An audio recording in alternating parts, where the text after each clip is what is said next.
welcome back to Bridgeworks. Today we're here at the college's Career Development Center. And the goal of the CDC is to send students out from college into the community, to be members of society and be about the work of affecting culture. College is a lot about papers and exams and tests, but at some point you graduate, you flip the tassel, and you go out into the world. At some point, you have to put what you've learned into action. As we complete chapter 11 and pivot to chapter 12 of the book of Romans, Paul makes a theological shift. He goes from learning to action. He wants to make a pivot from instructing the Romans to teaching them to apply what they've learned in their society. Paul has taught about sin, he's taught about deliverance, he's taught about community in chapters 1 through 11, and now he wants the Romans to go out and make a difference in their world. This is about going out of the classroom and into the culture. There's a lot there in Romans chapter 12, several sections to be thought through with your small groups. But let me just point out three of the main headings for you at this point. The first is that Paul wants the Roman believers to remember that their bodies are to be living sacrifices for God. And Paul says that this is an act of non-conformity, of standing out from the crowd and going against the mainstream. Why does Paul say that?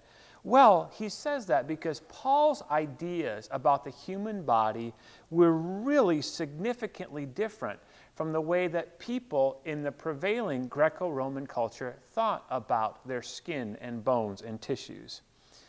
You know, I once heard another pastor say that folks in the Roman world were stingy with their money and open with their bodies.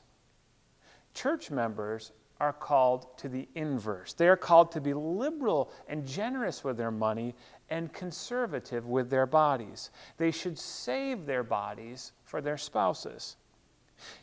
Why is that the thought in the Greco-Roman world?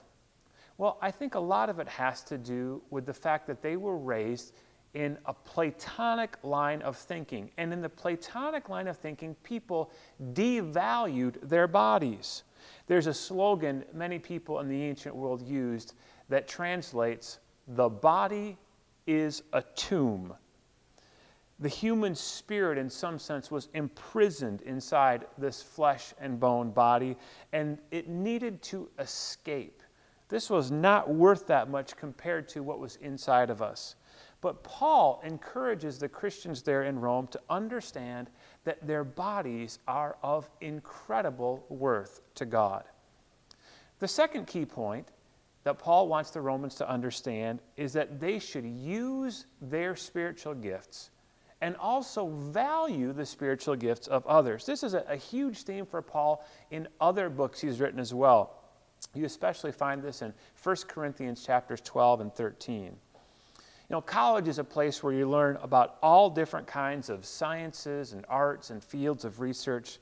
But ideally, when you cross the podium and you receive your diploma, you understand that God has shaped you for one specific kind of contribution, that you can add to culture in one specific kind of way because God has given you one special gift to be used to bless the world.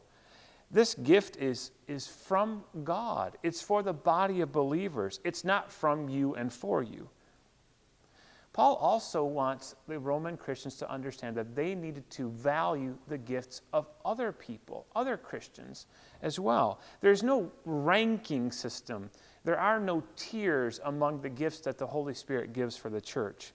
It's not like preaching is more important than baking. Carpentry is not of greater worth to the church than is writing. It's not like singing trumps the gift of intercessory prayer. Paul wants the Romans to fan out into their greater society, armed with all of these spiritual gifts, to serve one another and minister to the world. And then lastly, Paul in chapter 12 teaches the Roman Christians about the power of love. Love within the church and love that exceeds the bounds of the community of faith to transform the world around. The Christian life, even amongst the rough and tumble, crude and crass streets of Rome, was one that ought to be lived with generosity and sacrifice and empathy. Followers of Jesus are called in every situation to demonstrate the love that Jesus has first shown them to other people around.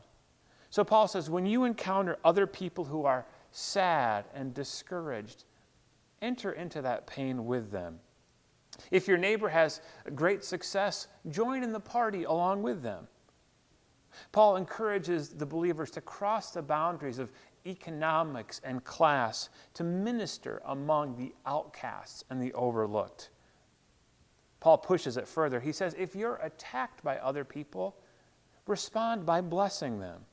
Even make them a meal, Paul says. Try your best to live at peace with everyone. In other words, don't just go through the motions. Try your best to live in harmony with the people around you. Now, Paul's clear. None of this is going to be easy. People will curse you. There will be afflictions in life. Things may get harder before they get easier. And there is, Paul says, the prospect of being overcome by evil. It's only going to work, Paul reminds the Romans, if our minds are transformed.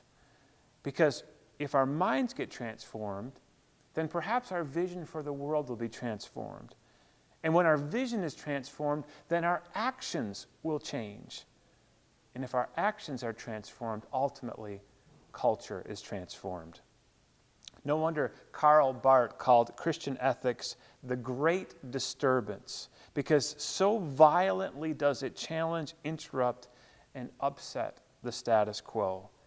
And in the end, evil can be overcome with good.